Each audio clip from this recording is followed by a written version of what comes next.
नमस्कार दोस्तों, मेरा नाम है शुभम जगदीश और पिछले वीडियो में मैंने बताया था how to score 100% marks from commerce stream in the subject called accountancy specifically for ISC students. और इस वीडियो में मैं केटर करने वाला हूं how to score 100% marks in economics from ISC board. बच्चे बिल्कुल मैं आपको बताऊं, मैक्सिमम स्कूल आईएससी के फॉलो करते हैं फ्रैंक किताब। फ्रैंक एक बहुत डिसेंट किताब है, बिल्कुल सही है, कोई भी गलत बुक फॉलो नहीं कर रहे हैं, लेकिन आप केवल फ्रैंक किताब ही फॉलो करिए, किसी और दूसरी किताब पर स्विच मत करिएगा, इसके सैंपल पेपर्स की तरफ मत जाइए। कैसे प्रिपेयर करना है आइए देखते हैं।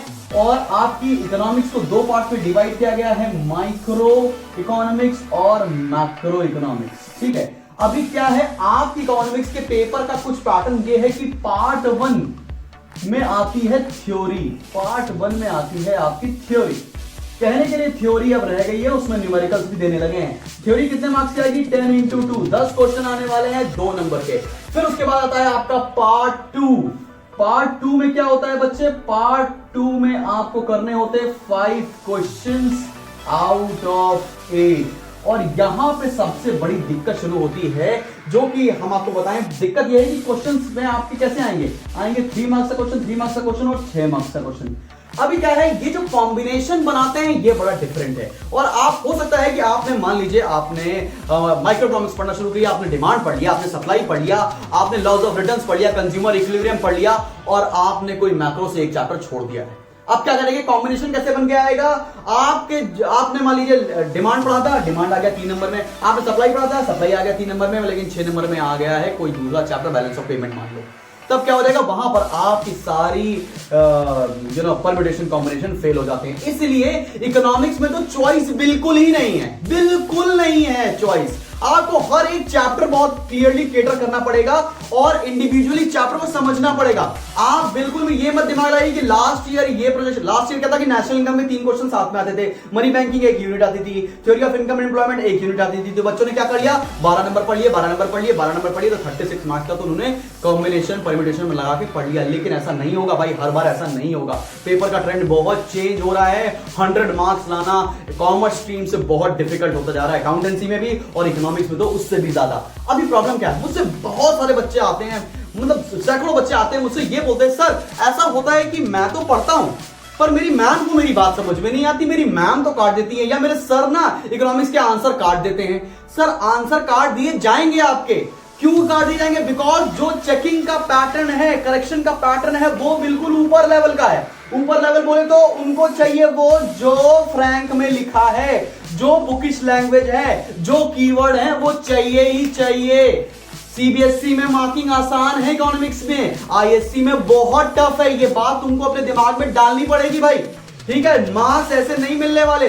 आपको पढ़ना है, पहले आपको कॉन्सेप्ट सीखना है, आपको डायग्राम बनाने सीखने हैं, फिर कीवर्ड्स जरूर लिखने हैं अपने आंसर में भाई, बिल्कुल लिखने पड़ेंगे। अब आपके दिमाग में ये ख्याल आता होगा सर इकोनॉमिक्स इतना कंसेप्चुअल सब्जेक्ट है सर, उसमें इतना कीवर्ड्स क्यों देखते हैं? भाई मुझे नहीं पता, आईएससी बोर्ड में ऐसी चेकिंग होती है तो यही करना पड़ेगा ना। अभी हम लोग चैलेंज थोड़ा ना करेंगे आईएससी बोर्ड को, भैया आप लोग ऐसी चेकिंग क्यों करते हो? अगर कोई कर सकता तो प्लीज करो, हमारे लिए भी आसान हो जाएगा। लेकिन भाई करेक्शन मुश्किल है आईएससी का, उसके लिए आपको क्या करना पड़ेगा? आपको बिल्कुल एग्जैक्टली जो फ्रैंक किताब में लिखा है एग्जैक्टली वैसे ही लिखना पड़ेगा। अगर आप एग्जैक्टली नहीं लिख सकते हो तो एटलीस्ट कीवर्ड्स तो जरूर लिखिए, बिना कीवर्ड्स के नंबर नहीं आने वाले हैं, ये बात ध्यान लिखिए। एक और बात, अब बच्चों को सबसे ज्यादा दिक्कत ये है कि सर डायग्राम्स बहुत है, माइक्रो में इतने ज्यादा डायग्राम है, सर शिफ्ट पढ़ लो, मूवमेंट पढ़ लो, बहुत सारे डायग्राम से कैसे करें? सीखें। मैं आपको हर एक वीडियो निकालता चला जा रहा हूं, मेरे साथ साथ डायग्राम बनाओ ना, सारे डायग्राम कवर कर रहा हूं मैं, साथ साथ बनाओ। सर प्राइस सीलिंग का डायग्राम बड़ा टफ होता है, प्राइस फ्लोर का बड़ा टफ होता है, बनाओ, कोई चॉइस नहीं है भाई। बिल्कुल हम स्मार्ट वर्क करेंगे, लेकिन जब कब आएगा? समय आएगा दिसंबर जनवरी फरवरी का स्मार्ट वर्क करने का, तब करेंगे। अभी तो क्या है, अभी तो लेबर है, अभी तो सीखना है, नॉलेज गैदर करनी है। क्या पता आप इकोनॉमिक्स में आगे चल के इकोनॉमिक ऑनर्स कर रहे हो। आगे देखते हैं भाई, इसमें एक चैप्टर आता है मैक्रो इकोनॉमिक्स में, उसका नाम है नेशनल इनकम, और इसी में एक और यूनिट है, उसका नाम है theory of income and employment. Income and employment, income and employment, ठीक है? अभी देखो भाई, नेशनल इनकम में से तो बहुत आसान है नंबर लाना, बिकॉज 6 नंबर का तो न्यूमेरिकल आना है, और थ्योरी ऑफ इनकम एम्प्लॉयमेंट में भी 3 नंबर का न्यूमेरिकल आना, तो बहुत आसान यूनिट्स हैं ये। और मैक्सिमम बच्चा नेशनल इनकम छोड़ के जा रहा है। थ्योरी ऑफ इनकम एम्प्लॉयमेंट छोड़ के जा रहा है, ऐसा मत करो। न्यूमेरिकल से भागो मत, ये बिल्कुल फिजिक्स के न्यूमेरिकल नहीं है, बिल्कुल आसान है। एक ट्रिक पकड़ेंगे, सारे न्यूमेरिकल एक से एक कर डालेंगे हम लोग। सारे वीडियोस फॉलो करो, सारे वीडियोस देखो, आपको सारे न्यूमेरिकल निकालना सिखाता हूं। एक वीडियो निकाला था अभी मैंने इलास्टिसिटी ऑफ डिमांड का, उसमें न्यूमेरिकल सॉल्व किए ना, एक बार देखो कितने आसानी से सारे न्यूमेरिकल सॉल्व हुए। तो सारे के सारे न्यूमेरिकल हम लोग इकोनॉमिक्स के अंदर सॉल्व कर डालेंगे।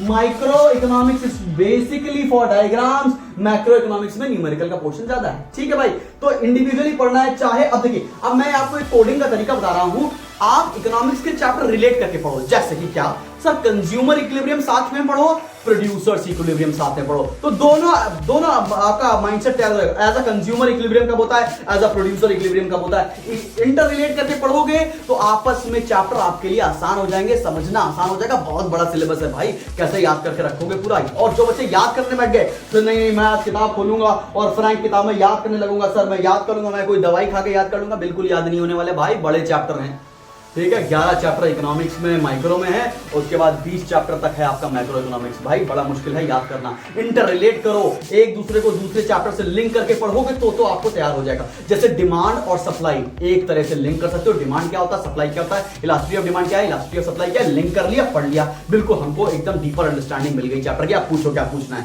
और साथ साथ ना आप रिवाइज करते रहो। जैसे रिवाइज कैसे करना है भाई, आपने पूरा चैप्टर पढ़ लिया, अब बनाएंगे आप माइंड मैप। माइंड मैप में क्या है, आपको कुछ लिखना नहीं है, आपको बस ये पता लगाना है कि मैंने इस चैप्टर में पढ़ा क्या है, पढ़ा क्या है। अगर मैं आपने मेरे कोई भी वीडियोस देखे हैं तो मैंने वीडियो में हमेशा स्टार्टिंग में लिखा है points to be covered in this chapter, मतलब इस चैप्टर में हमें पढ़ना क्या है। तो वैसे आप भी रिकवर करोगे। अच्छा, मैंने इकोनॉमिक्स में क्या पढ़ा, मेरा पहला चैप्टर था डिमांड। डिमांड में मैंने क्या पढ़ा, मैंने मीनिंग पढ़ा, मैंने इंडिविजुअल डिमांड पढ़ा, मैंने मार्केट डिमांड पढ़ा, उसके बाद मैंने डिमांड फंक्शन पढ़े, डिटर्मिनेंट्स ऑफ डिमांड, उसके बाद मैंने लॉ ऑफ डिमांड पढ़ा, उसके बाद मैंने exceptions to law of demand पढ़ा, उसके बाद मैंने movement versus shift in demand पढ़ा, और फिर अगला चैप्टर पे आ गए हम लोग। इस तरह करके अगर आपको हर एक टॉपिक पता है इस चैप्टर में क्या है, मेरी बात मान लो, आपको अंदर का कंटेंट तैयार हो जाएगा। तो अपने माइंड को ऐसे ट्रेन करना शुरू करो कि भैया मुझे इस चैप्टर में क्या है, मैं बिना बुक खोले आपको बता सकता हूं। ठीक है, फिर धीरे धीरे उसके अंदर के कंटेंट आप प्रिपेयर करना शुरू कर दोगे। तो इंटर रिलेट करके चैप्टर पढ़ना है। एक चैप्टर जो सबसे आपको परेशान कर देगा वो आता है मैक्रो में, वो है बेटा बैलेंस ऑफ पेमेंट और फिस्कल पॉलिसी। ये चैप्टर ऐसे हैं, ये वाकई मैं खुद बीइंग अ टीचर मानता हूं ये चैप्टर बड़े बोरिंग है। ठीक है, इसके ऊपर मैं एक इंटरेस्टिंग वीडियो निकालूंगा थोड़े दिनों में, लेकिन बड़े बोरिंग है, इतना याद करना पड़ता है सर, ये कैपिटल अकाउंट क्या, करंट अकाउंट क्या, बड़ा बोरिंग है। और एक बड़ा बोरिंग होने का रीजन बताऊं क्या है, ये मैक्रो इकोनॉमिक्स एकदम लास्ट चैप्टर है, आप पढ़ते का वो एकदम लास्ट में, जब आप 2 बार फेल हो चुके हो तो कंपैरेटिव एग्जाम्स में या प्री बोर्ड के एग्जाम्स में, तो आपको लगता है भाई ये चैप्टर छोड़ो, जो स्टार्टिंग का था वही पढ़ लेते हैं, जो पढ़ा हुआ है एटलीस्ट वही पढ़ लेते हैं। एक बार भी अगर दिल लगा के इस चैप्टर को पढ़ लिया, ये चैप्टर आपका साथ कभी नहीं छोड़ेगा, मेरी बात मान लो आप। ठीक है, इसको दिल लगा के पढ़ेंगे। और यही चैप्टर्स आज की डेट में ऐसे हैं जो बहुत ही करंट हैं, बहुत ही रियल लाइफ से रिलेटेड है। तो बैलेंस ऑफ पेमेंट और फिस्कल पॉलिसी तो पढ़ लो। अगर किसी भी कॉलेज में इंटरव्यू में बैठोगे, जीडीपीआई में बैठोगे, तो ये वाले टॉपिक्स तो आपको आ जाएंगे जीडीपीआई के अंदर। इसलिए पढ़ना है इस चैप्टर को कि कहीं जीडीपीआई में आ जाए, कहीं किसी इंटरव्यू में पूछ लिया, इसलिए इस चैप्टर को हम दिल लगा के पढ़ने वाले हैं। तो सर स्ट्रैटेजी कैसी होनी चाहिए, आज अप्रैल खत्म हो चुका है, आज पहला 1 मई का दिन है, कैसे पढ़ें इकोनॉमिक्स के हमारे नंबर पूरे आ जाएं। मैं बताऊं, हर हफ्ते में एटलीस्ट तुम कुछ टारगेट डिसाइड कर लो कि हमें क्या क्या खत्म करना है। नंबर ऑफ आवर्स नहीं बोल रहा हूं, जैसे मैंने बोला आज 1 मई है, 1 मई से लेकर 10 मई के बीच में मैं इकोनॉमिक्स से कम 3 चैप्टर खत्म करूंगा, और 3 चैप्टर ऐसे खत्म करूंगा कि मेरे टीचर और मुझ में कोई फर्क नहीं रह जाना चाहिए as compare to those 3 chapters. मान लीजिए आपने कसम खाई कि भैया डिमांड पढ़ेंगे, इलास्टिसिटी ऑफ डिमांड पढ़ेंगे और थ्योरी ऑफ कंज्यूमर बिहेवियर पढ़ेंगे, लेकिन 3 चैप्टर इतना इन डेप्थ पढ़ डालेंगे कि चाहे मुझ में और शुभम जगदीश में कोई अंतर ना हो जाए उस पर्टिकुलर चैप्टर का। अब देखिए, आपको एक चीज में तो हेल्प चाहिए होगी आपके टीचर्स की, आपके स्कूल टीचर्स की, या अगर उसमें आपकी हेल्प मैं कर सकता हूं तो मुझे भी चूज कर सकते हो आप लोग। हेल्प क्या चाहिए, इकोनॉमिक्स में आना अलग बात है, what ever you know is different, what ever you right is different. आना एक एकदम अलग चीज है और आप जो लिख रहे हो बिल्कुल अलग चीज है भाई। इसलिए आपको कॉन्स्टेंटली चेक कराना पड़ेगा कि इस आंसर का आइडियल आंसर क्या होता है। आइडियल आंसर्स का एक वीडियो मैं निकालूंगा, वीडियो की सीरीज आएगी वो अक्टूबर के बाद, कि भाई साहब की एक पर्टिकुलर आंसर का बेस्ट पॉसिबल आंसर क्या हो सकता है, ताकि वो बेस्ट पॉसिबल आंसर बच्चे देख सके। आप भी अगर अपना आंसर लिखते हो तो मुझे भेजो ना, मुझे व्हाट्सएप का लिंक मैं शेयर करता हूं, मुझे भेजो, मैं चेक करूंगा ना आपके लिए, या मेरी पूरी टीम चेक करेगी आपके लिए। तो बेटर ये है कि इकोनॉमिक्स में आपको गाइडेंस के रूप में एक टीचर चाहिए जो आपके आंसर्स को करेक्ट कर सके, बता सके बेटा ये गलती है। वो टीचर कोई हो सकता है, वो टीचर हो सकता है आपके स्कूल का टीचर हो, आपको ट्यूशन का टीचर हो, या आपका कोई इंटरनेट का टीचर हो, चाहे वो मैं हूं, ठीक है।